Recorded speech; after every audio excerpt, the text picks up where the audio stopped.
నడిపించును. కానీ తుదకి ఎక్కడ తీసుకెళ్తూ ఉంటదంట? నాశనానికి తీసుకుని వెళ్ళును. స్తోత్రం చెప్పండి. నిజమే కదా, ఒక్కరిని నడత వాడి దృష్టికి యథార్థంగానే కనపడుతూ ఉంటది. కడకి తుదకి వాడు ఎక్కడికి ఆ మార్గం తీసుకెళ్తూ ఉంటదంటే నాశనానికి తీసుకెళ్తూ ఉంటది. స్తోత్రం చెప్పండి.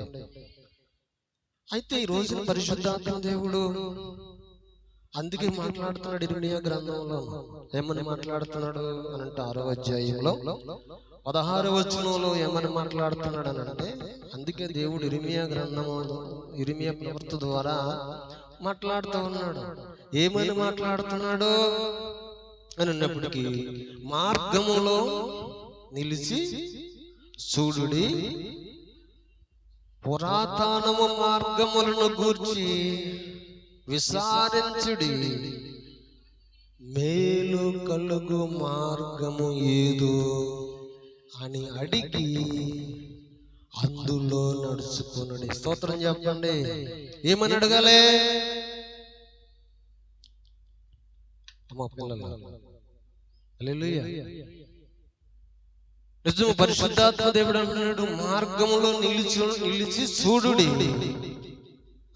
మేలు కలుగు మార్గం ఏదో అడిగి తెలుసుకుని అందులో అంటే ఏం చేయబడాలి?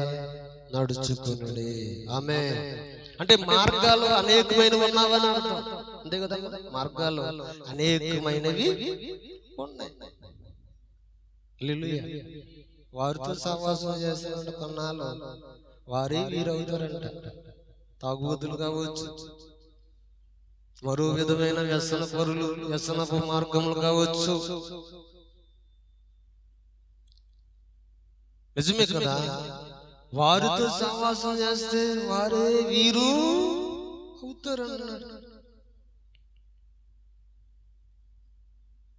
అయితే మార్గాలు అనేకమైన మార్గములు ఉన్నవి. మార్గములో నిలిచి చూడండి, ఏది